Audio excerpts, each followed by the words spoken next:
வணக்கம் மக்களே. அவர் வர தமிழ் படங்க நிகராக மலையாள படமும் தமிழ்நாட்டில் ரிலீஸ் ஆகி ஒரு மாதிரி சர்க்கப்போடு போடுதுன்னு சொல்லலாம். உதாரணத்துக்கு மஞ்சுமல் பாய்ஸ் 230 கோடியை தொட்டி அதுக்கடுத்து வந்த படங்கள் பூரா நம்ம தமிழ்நாட்டில் தான் அதிகமாக ஓடிச்சு. அப்படி நம்ம மம்முக்கா நடிச்சு நேற்று வெளியான படம் தான் டர்போ. இந்த படத்தில் ட்ரைலர் பார்த்தீங்கன்னா எனக்கு பேரரசு படம் பார்த்த மாதிரி, ஹரி படம் பார்த்த மாதிரி ஒரு ஃபீல் தான். மலையாள படம் பார்த்த மாதிரியே இல்லை. ஃபீல் குட் மூவிலாம் அது கிடையாது. இது ஒரு பக்கா ஆக்ஷன் மெட்டீரியல் தான் தெரிஞ்சு. அதுக்காக தான் மம்முக்காவை போய் பார்த்தேன். ஸோ எனக்கு இந்த படத்தில் என்ன பிடிச்சிருந்தது, என்னென்ன பெட்டராக பண்ணியிருக்கலாம், இந்த மலையாள படம் மாதிரி இருந்தா அப்படின்றது தான் பார்க்க போறோம். ஸோ வாங்க ஷோக்குள்ள போலாம். இது நம்ம ஷோ ரீல் வந்து போச்சு. எப்பா சாமி போதும்டா ஓட்டது ரீல் அந்து போச்சு. ஸோ டர்போ இந்த படத்தோட ஒன்லைன் என்னன்னு பார்த்தீங்க அப்படின்னா, நம்ம டிரைவர் மம்முக்கா அவர் ஒரு கார் டிரைவர். அதனால தான் டர்போ ஒரு வேகம் வந்து அந்த அளவுக்கு இருக்கும். ஸோ அவர் வந்து ஊருக்குள்ள வந்து சண்டை சச்சரவுலாம் பண்ணிட்டு ஜாலியாக இருக்காரு. அப்படி வரும்போது ஒரு பிரச்சனை, அவர் நண்பனுக்காக ஒரு பிரச்சனைக்குள்ள போய் அந்த பிரச்சனை அவரை சென்னை வரைக்கும் துரத்தி விட்டுருது. அந்த ஹீரோயினோடய அமுச்சு விட்டுறாரு. ஸோ அங்கே போய் அந்த பெண்ணுக்கு நடக்கிற அந்த விஷயங்கள், அதனால அவர் ஃபேஸ் பண்ற விஷயங்கள், அவரை வந்து வில்லன்கள் எப்படி துரத்துறாங்க, எவர் வந்து ஹீரோயினை காப்பாத்தினாரா, அவர் கூட இருக்கிறவங்களுக்கு என்ன ஆச்சு. ஸோ இதுதான் ஃபைனலி வில்லனை வந்து ஹீரோ என்ன பண்ணாருன்ற மாதிரி ஒரு இதோட செகண்ட் பார்ட் லீடோட பிடிச்சிருக்காங்க. ஸோ எனக்கு இந்த படத்தில் என்ன பிடிச்சது, என்ன பிடிக்கல, என்ன பெட்டரா பண்ணிருக்கலாம். அதான் ஃபர்ஸ்ட் எனக்கு இந்த படத்தில் பிடிச்சது அஃப்கோர்ஸ் மம்முக்கா.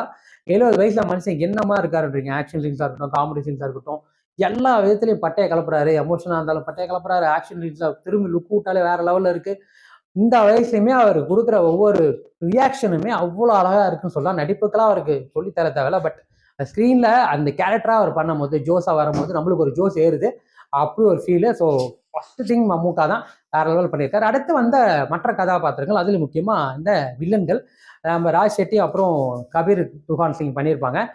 அதில் மெயின் வில்லன் பார்த்தீங்கன்னா ராஜ் ஷெட்டி தான். அவர் வந்து உண்மையிலே அவர் ஒரு வில்லன்னா ஒரு ஹெலிகாப்டர் வச்சு இறங்குறப்போ ஒரு மாதிரி நம்ம ராக்கி பாய் மாதிரி எதிர்பார்க்குற போது அப்படிலாம் இல்லை. ரொம்ப சாதாரணமா, இன்னும் சொல்ல போனால் ரொம்ப பர்ஃபெக்டா ஒரு ஜென்டில்மேனா இருக்கிற வில்லன் வந்து நம்ம கபீர் துஹான் சிங் அவரை செகண்டரியா போட்டுட்டு இவரை வந்து ஃப்ரண்ட்ல நிப்பாங்க.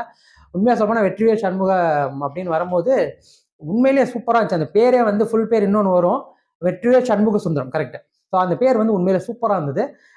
அந்த பேருக்கு ஏற்ற மாதிரி அவரோட நடிப்பும் பிரமாதமாக இருந்தது. ஒரு வில்லன் அப்படின்னும் போது முடி இல்லாமல் ஒரு ஒல்லியா பிளாக் அண்ட் பிளாக்ல அவர் வந்து இறங்குற விதமா, அவர் பேசுற விதம், அதுலேயும் ஒரு இடத்துல வந்து ஒரு சீன்ல பைரேட் ஸ்டோரி சொல்லிட்டே போய் ஒரு கொலை பண்ணுவார். அது வேற லெவல் இருந்தது. ஸோ அவர் படம் முழுக்கவே ரொம்ப பிரமாதமா இருந்ததுன்னு சொல்லுவார் நடிப்பா. அதுக்கு அடுத்து கபீருமே வந்துட்டு அவர் வில்லத்தனத்துல ரொம்ப இருக்கார். வில்லன்னா எல்லாரையும் அடிக்கணும், எல்லாரையும் கொள்ளணும் அப்படிலாம் இல்லாம கொல்லுவாங்க. பட் அதை வேற லெவல்ல பண்ணுவாங்க. ஸோ நடிப்புல அவங்க நெகட்டிவ், அந்த வில்லன் ஸ்ட்ராங்கா இல்லைன்னா ஹீரோக்கு வேலை இல்லை, அது பெர்ஃபெக்டா இருக்கும். அதுக்கப்புறம் அஞ்சனா ஹீரோயின் படம் முழுக்க வர ஒரு அவங்களோட இன்ட்ரோல ஆரம்பிச்சு எண்டு வரைக்குமே அவங்களோட நடிப்பு பிரமாதமா இருந்தது. முதல்ல காதலிச்சு காதலினால ஏமாற்றம் அடைஞ்சு, அதுக்கப்புறம் காலனை பேசாம இருந்து, அப்புறம் அந்த காதலையும் இழந்து வில்லன்களெல்லாம் துரத்தி அடிக்க கடைசியில் கிளைமேக்ஸ் அடி வாங்கி ஒரு ஃபுல்லா இருந்திருக்கும். நல்லாவே இருந்தது. மற்ற கதாபாத்திரங்களுமே நல்லாவே பண்ணியிருந்தாங்க. அதுல ஜெரியா வர அந்த ஹீரோயினுக்கு லவரா வந்து இறந்து போற அந்த கேரக்டருமே வந்து படம் முழுக்க பாதியில வர வரைக்குமே ரொம்பவே இருந்தது.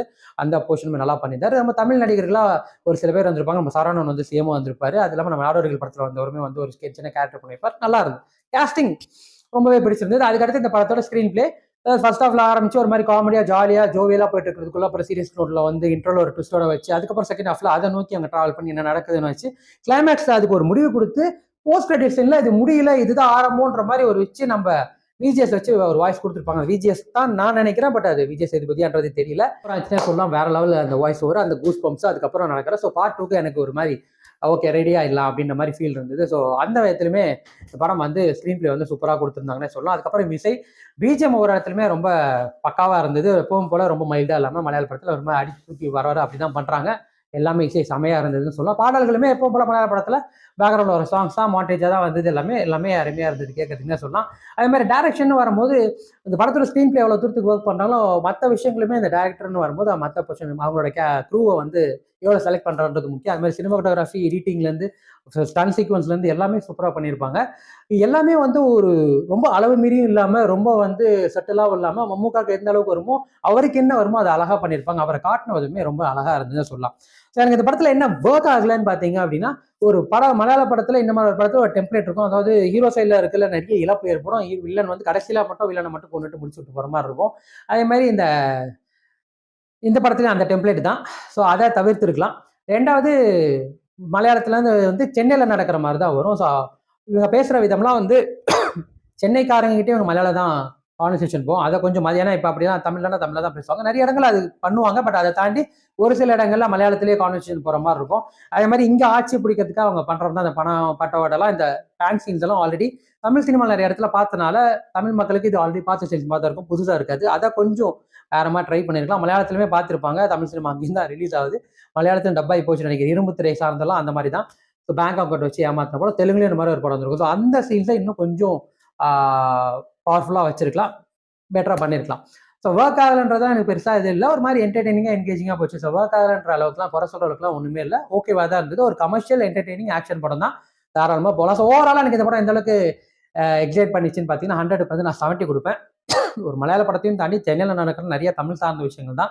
ஸோ பெருசாக எனக்கு வேற லாங்குவேஜ் படம் பார்க்குற ஃபீலே கொடுக்கல. உங்களுக்கு இந்த மாதிரி ஒரு ஆக்ஷன் என்டர்டெய்னர் படம் பார்க்கலாம், தாராளமாக டர்போ போகலாம். அதில் முக்கியமாக மம்முக்காக சாலிடாக போகலாம், உங்களுக்கு கண்டிப்பாக என்டர்டெயின் பண்ணுவார். ஸோ அவ்வளோதான் மக்களை, மீண்டும் அடுத்த வாரம் வேற ஒரு நல்ல திரைப்படம், வேற ஒரு விமர்சனம், வேற ஒரு முன்னோட்டத்தோடு சந்திக்கிறேன். பை ஃப்ரம் உங்கள் விஜய் ராஜகன். மறக்காம நம்ம சேனல் சப்ஸ்கிரைப் பண்ணுங்க, உங்கள் வீடியோ பிடிச்சிருந்தா லைக் பண்ணுங்க, உங்கள் ஃப்ரெண்ட்ஸுக்கு ஷேர் பண்ணுங்க. இன்னும் என்ன பெட்டரா பண்ணலான்றத கமெண்ட் செக்ஷனில் சொல்லுங்க.